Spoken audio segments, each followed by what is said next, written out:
Good afternoon, ladies and gentlemen, and welcome to another episode of the Daily Friends Show. I'm your host, Nicholas Lorimer, today joined by Mr. Chris Patterson. Chris, how are you doing? I'm doing good, and yourself? Yeah, not too bad, not too bad. It is a Friday after all. Um, I must disappoint the many people who have commented, by the way, on the state of my eyebrows. I will not be shaving or plucking them. I know it may irritate some people, but they are quintessential to my identity. Um, that digression aside, Hermann Pretorius, welcome. You're joining us from what's the weather like in Pretoria? I mean, it's fine. It's actually one of those. It's a decent day. I like it, and Nick, I also think just keep the eyebrows.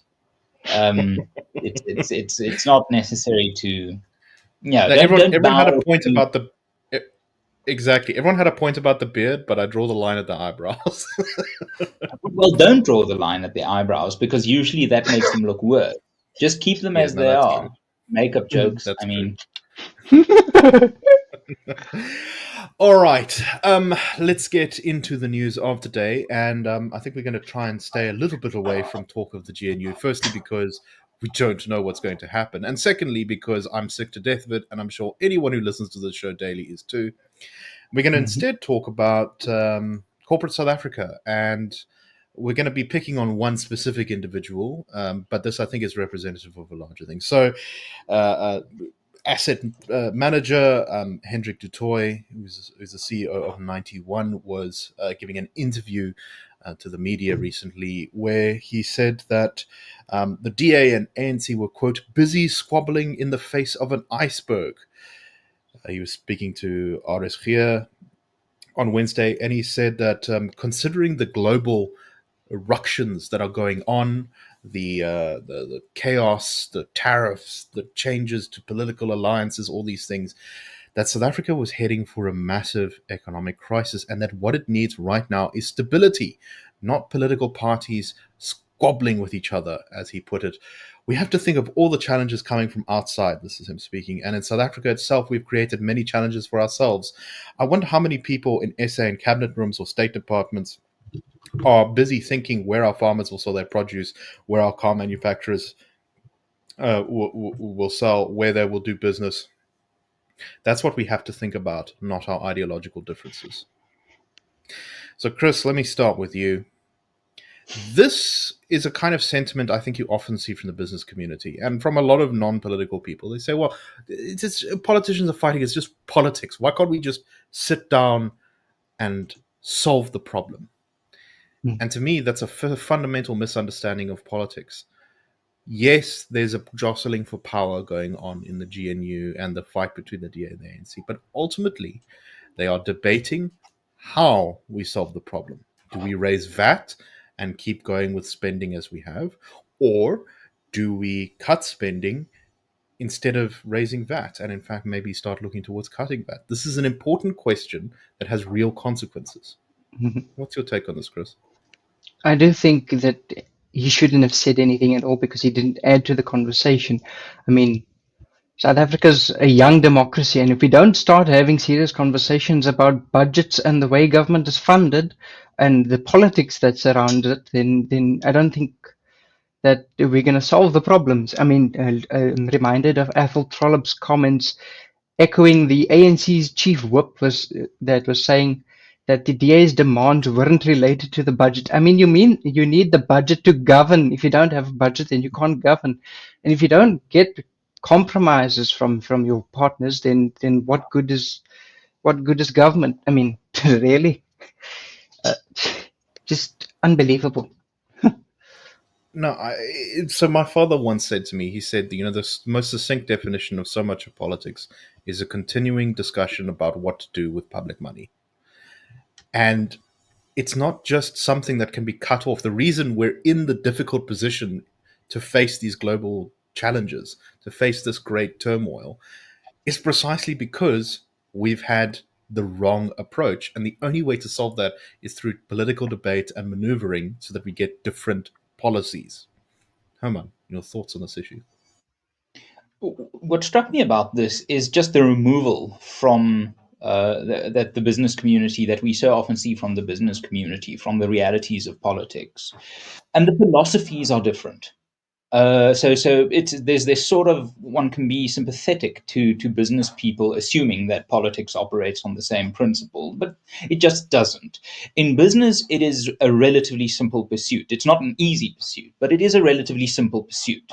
You try to make more money. You try to satisfy your shareholders. You try to enlarge your market share. These things aren't difficult to quantify. But when it comes to politics, these aren't the easy type of discussions you have. I mean, we're seeing it play out in real time in America, where the idea of market share is actually driving, I think, much of what we're seeing with the Trump tariff approach. Is that he is thinking from a business perspective and seeing trade as competition to his business, and the purpose of his business is to enlarge its market share, to reach market dominance. So the thinking of business doesn't apply to politics. I'm afraid it just doesn't, and it's very rare that we see successful entrepreneurs become successful politicians, and there's a reason for that, because the one is a relatively simple task, not easy, and the other one is neither simple nor easy. And when you look at the ANC and the DA and you think this is squabbling, you either haven't been paying attention to the points of difference, or you are just cynically scoring cheap points. This isn't squabbling. If you are going to try and introduce fiscal prudence, the question of how you do that isn't squabbling. And so the first point is, I think that there's this disconnect between business thinking and political thinking, and business people automatically assume they'd be good at politics. I'm afraid it just is not so. The second problem is that the squabbles has another word, and it's democracy, in the sense that companies aren't run democratically.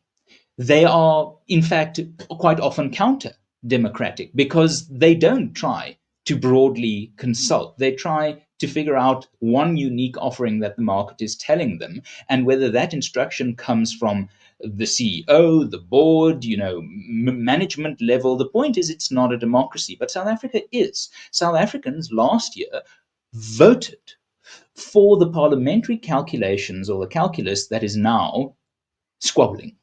They voted to remove the ANC's ability to pass a budget on its own. They voted to give the DA the mandate and the ability to join the GNU, and then within the GNU to do or not do certain things. And the opposition that the DA, the EFF, MK, ACDP, Freedom Front Plus have exhibited towards this budget isn't them squabbling.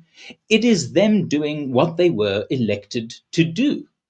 And then the third point that I think is it comes to what you're saying, Nick, is that this democratic thing, the DA and the ANC don't have a difference of opinion. They have a difference of values. They come from a different place, and they see success as a different place. Now, that might be an indictment about the government of the government of national unity, and there's been much said about that.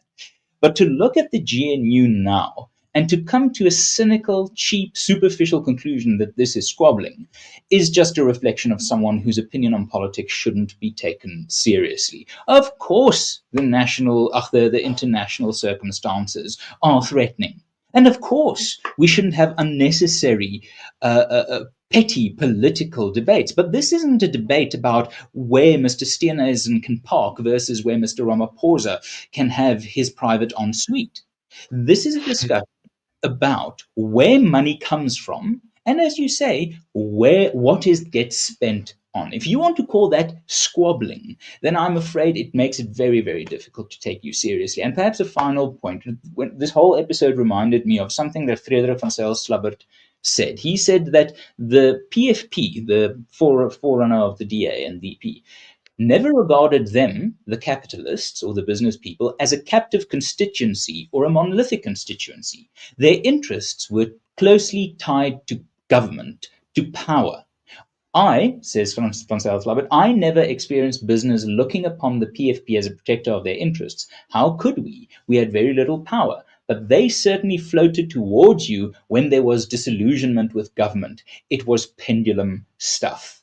And I think that is so powerful because it just reminds again that there was immense business pressure on this government of national unity to get going.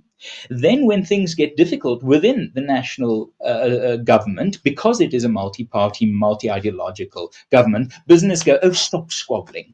Well, pardon me, corporate South Africa, but weren't you the loudest voices for this multi party, multi visionary, multi ideological entity to be established? And now you are dissatisfied that there's conflict, that and you're just sort of washing your hands of it. It is a bit like the colonial powers who divided up Africa with a ruler and then got surprised if they accidentally put two opposing tribes under each other's national sovereignty. It's just not serious. It is, as I say, he would have been better off saying nothing because he didn't add anything other than perhaps awareness of his own incompetence in judgment.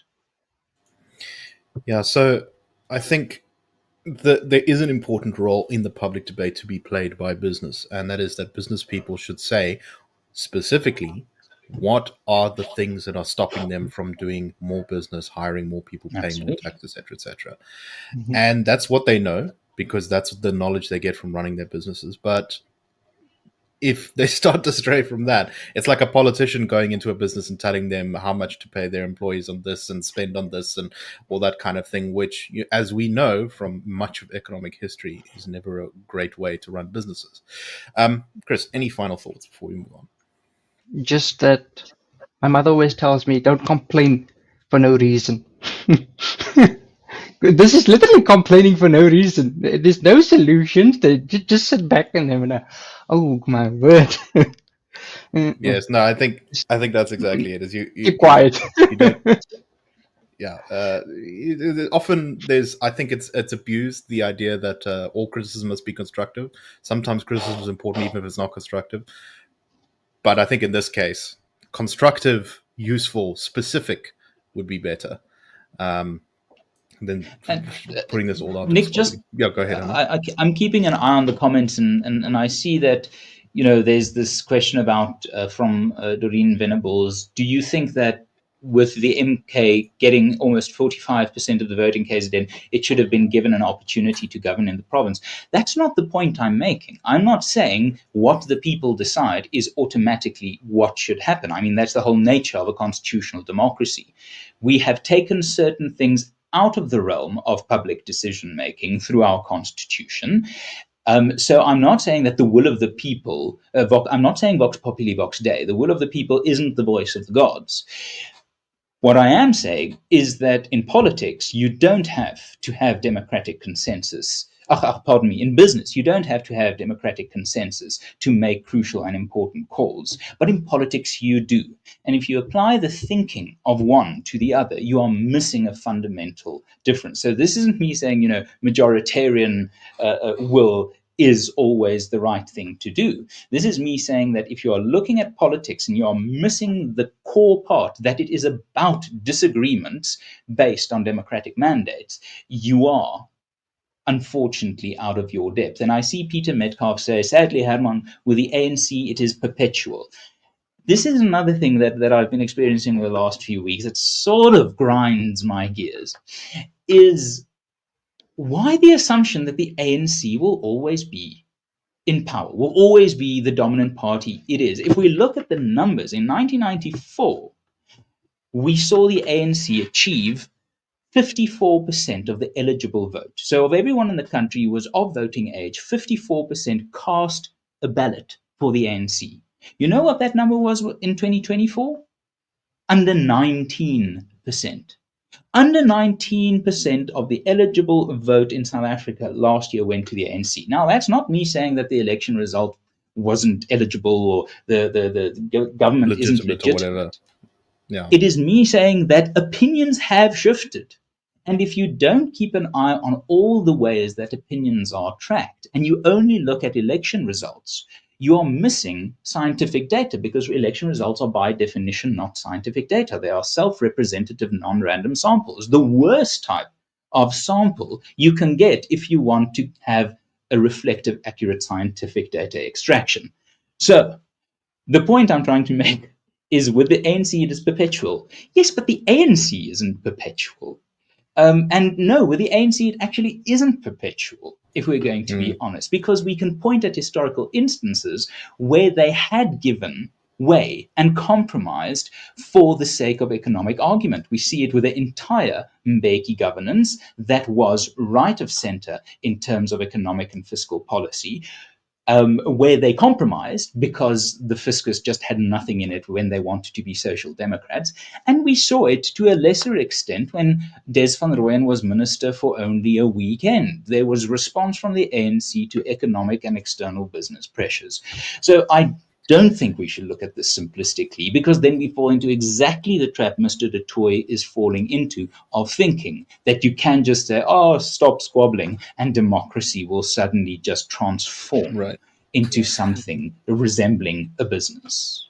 No, I do think a lot of South Africans are prone to a kind of cynicism that saps their kind of ability to be engaged in the political process, because they just think, and you see various kinds of this. You always say, "Oh well, ANC will never change," or sometimes even from ANC supporters, you'll see them say things like, "Oh, you know, all politicians are corrupt. We're just doomed to live through this forever."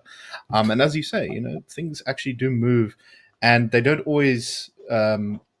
That it doesn't always change all at once, but sometimes when that change comes, it's because something has been building behind the scenes for a long time. Absolutely. That's what happened to apartheid.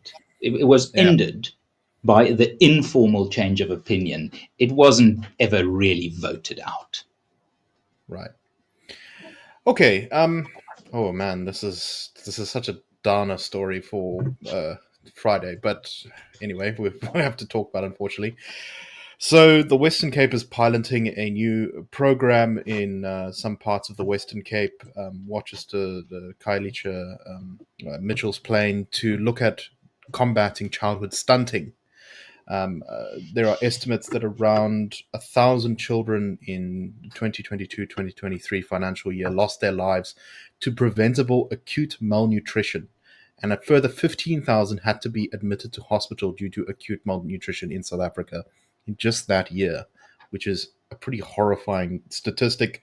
The Western Cape Health and Wellness Department, in coordination with a trust, is trying to set up this pilot program to see if they can specifically target this problem of childhood stunting.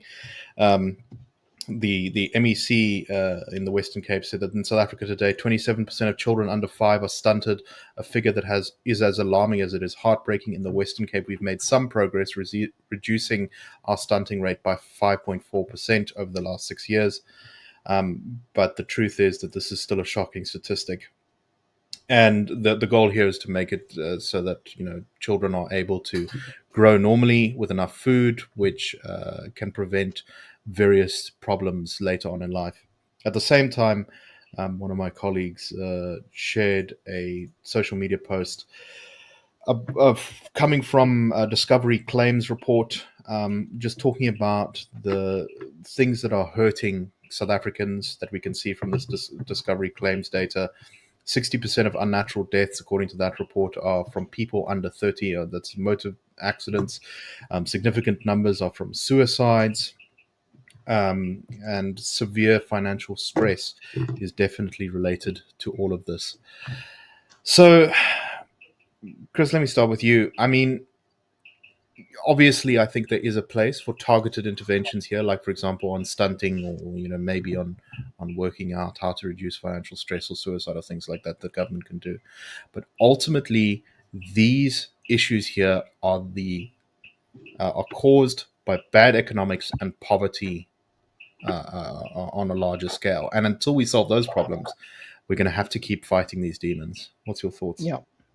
I just want to make an example where that 60% of unnatural deaths that are caused by motor vehicle accidents. We see that bad policy is a leading factor. I mean, look at K53, for example. K53 doesn't teach you how to drive properly. because I mean it's outdated. The test is outdated. I think it dates from the 1980s, and there's so little law enforcement on our roads that there's no. Wait, let me just restart that again. The policy is the core problem. If you don't get the policy right, then your people is going to suffer. We've seen that with the unemployment rate, with labor laws that is being restrictive. There's all the barriers that the government places. If you don't solve those problems, then you don't get the people the help that they need. This pilot program will help. Oh Lord. Oh Lord. Yeah, it'll help people in the short term, Yeah. and on the specific, but it won't alleviate the underlying problems. You can feed women who are pregnant in who don't get enough food normally, but it's not actually going to solve the core problem. Herman, uh, your thoughts on these issues? I mean, it seems like this is unfortunately all just trying to solve the larger problems caused by the ANC's bad economic policy. So I think two things, two sort of macro things before we can break it down. The first thing is governments and governments can't create healthy societies, but they can create the circumstances for societies to be healthy and safe. Governments can intervene, as you say. This is a good initiative, and it should be applauded. And I think as a taxpayer, this is the type of stuff I could see my tax money going to and think, God bless you for doing that, and I'm happy to fund that. So the first thing is, the problem I think comes in when you have a history like South Africa where, and I hate to be that guy, and I promise I'm not blaming it all on apartheid. There's more here. But if we look at the last 100 years, of which 30 years are ANC years, so this isn't me just blaming apartheid, but we sit in a country wherein the idea of societal solutions and the sources of those solutions have been systematically and consistently abrogated from society, where the government does try to do too much, and what it does badly, or some of the things it does well are bad things. So when we look at what needs to go right, the first thing that needs to go right is that multi-generational poverty has to be broken. Multi-generational unemployment has to be broken as a chain of events. There's this amazing book by I can't remember who wrote it, Gang Town, about how gang culture in Cape Town came about. And one of the points made is that the relocation of the places where coloured South Africans could work versus where they could live added daily travel time of 5 to 10 minutes. On the face of it, not much. But if your mother is traveling to work 10 minutes longer than she used to, that's 10 minutes longer without a mother every day.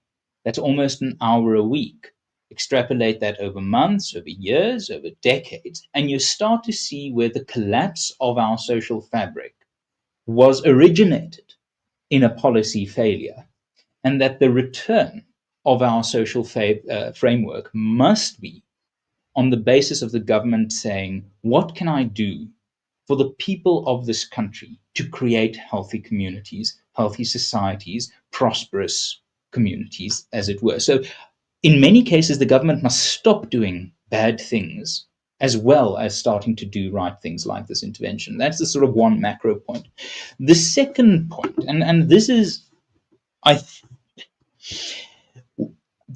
where do we think value comes from? Now, I hate to be the philosophical person here, but if we are going to insist that a growing economy with growing upward social momentum, with more jobs, with more businesses, if we're going to assume that that is some magical thing that happens, and we don't know what the source of poverty is, and we don't know what the source of economic growth is, and that these things are just sort of mystical forces that play out in Africa, as long as we stick to that idea that poverty is an ununderstandable thing and growth is the happenstance of circumstances, as long as that determines our national thinking, of course we'll never get past this. Of course we'll never get past kids dying when they shouldn't be dying. Value comes from whether individual people, mothers, fathers, brothers, sisters, grandfathers, grandmothers, uncles, can go, what do I have that is worth something to someone else? Is it my time? Is it my talents? Can I deliver a service? Can I build something? Can I make something? What do I have that God has given me that I can offer to someone else in exchange for the ability to feed my loved ones? That's the economy. So if we're in a position of hunger, two things are wrong. Number one, either we have unlearned as a nation that you have the God-given potential to earn something, no matter who or what you are. Find it and monetize it because your loved ones need you to do that. And the second thing is, are we voting for parties that make it easier or harder for individuals to look at their talents, their resources, what they have, and turn it into something like an income? Those are the two pillars of kids dying unnecessarily from not having food. Very well said, Herman. Although I will disagree with one thing you said, which is that you started off by saying, I hate to get philosophical. And I think that's clearly a bit of a fib. uh, I'm anything a to add? Calvinist. I walk around with a lot of self-hate, man. Sure thing. Don't have Chris, anything anything to to add. add just to the end? Okay, No. cool. All right. Last story. I haven't seen this reported in the media, so I'm not just sure if that's because they haven't reported it, or because it's or some other reason. But anyway, I thought it was very interesting. I saw a media statement from the DA who say that there has been a regulatory change on in the deeds office, which will implement a new rule that all persons transferring property must declare their race and gender in writing or face their transfer being thrown out of the deeds office.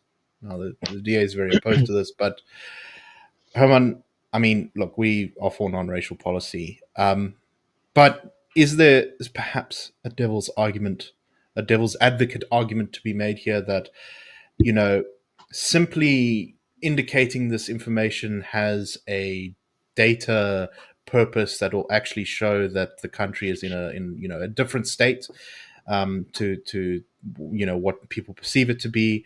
Would we actually see, for example, that Black South Africans do far more trade in property than many people commonly believe if we had this kind of data? What's your take on this? So yes, there is, and I don't think it needs to be a devil's advocate argument. It could just be an honest argument that, for example, we are about to publish an opinion poll next week on which we ask people what race do they identify as. I don't think that was a violation of non-racialism. It is a fact of South Africa that we have a racialized history. So investigating how those race lines and demarcations and boundaries are or are not useful or constructive isn't per se bad. I think if the government could tell us, indicating your identity racially and in terms of sex, if they could guarantee us that there would be no negative consequences if you are of block number A or block number B, you won't be receiving beneficial or detrimental policy consequences. If that were the case, then I think this is fine. If it as Carl Edwards said, indicating race should be a choice, and if we can make that choice, knowing that we don't have to fear negative consequences for making that choice, then I think that's fine. This is why the No More Race Laws bill that I wrote and that we discussed a while ago is, I think, a very useful thing, because it draws the line between fair and unfair racial discrimination, as Section 9 of the Constitution does. And that, I think, is useful. If you are casting a film about Mandela, it is fair racial discrimination not to cast me. I'm not tall enough. Okay, I'm also not black enough, but the voice, it is there, it is near. I could No, work on no, it. no, no, no. Anyhow, Let's not hear bad that Mandela is a form impressions. of, I think, fair racial discrimination. And what the bill does, it defines for the first time what is unfair racial discrimination. And unfair racial discrimination is when it is not an option to either classify yourself or not. You need that option. It should be, I want to classify, I don't want to classify myself by race. Secondly, it needs to be not state imposed. The state can't say, you are black, you are white. If those two forms of racial classification is okay, then why bother? Let's just bring back the Population Registration Act, one of the fundamental cornerstone laws of apartheid, and let's just be honest about the fact that we want the apartheid-based system back, because now we just want to flip it and have this race be above that race. If we're going to go for racial hierarchy, let's just be honest and stop pretending we're a non-racial constitutional democracy. But I don't think we want that. But the ANC needs to face up to that. So the first thing is, it is fair racial discrimination if it is your choice what you whether you classify yourself. It is your choice what you classify yourself as, because the state genuinely does not have the statutory capacity since 1991, the repeal of the Population Registration Act, to do that. And then thirdly, it is fair racial classification / discrimination if there are no positive or negative, explicit or implicit policy consequences here. So for the mere classificatory question, I don't think there's a problem with the deeds office saying, please indicate your race and your sex, but then it must be voluntary. And the sad thing is, my argument of it being fine runs into the wall of reality, that this isn't a government that has acted in good faith on racial classification. This is a government that has abused racial classification for political purposes that made it unfair. So yes, there is an argument for this to be fine, but that argument, unfortunately, rests on a reality which is not this one. Indeed. Okay. Apologies, Chris. We are out of time, so I'm going to have to call it there. Thank you very much for watching. Thank you, gentlemen, to both of you for being on the panel today. And I hope that everyone has a wonderful weekend. We will not be doing a show on Monday because half of us are at a conference thing, so we won't be able to scrape together people for that. But nonetheless, we will be back on Tuesday next week. And I just want to remind everyone that we are heading into a period of short weeks. So I hope everyone enjoys, and we'll see you all soon on the Daily Friend Show.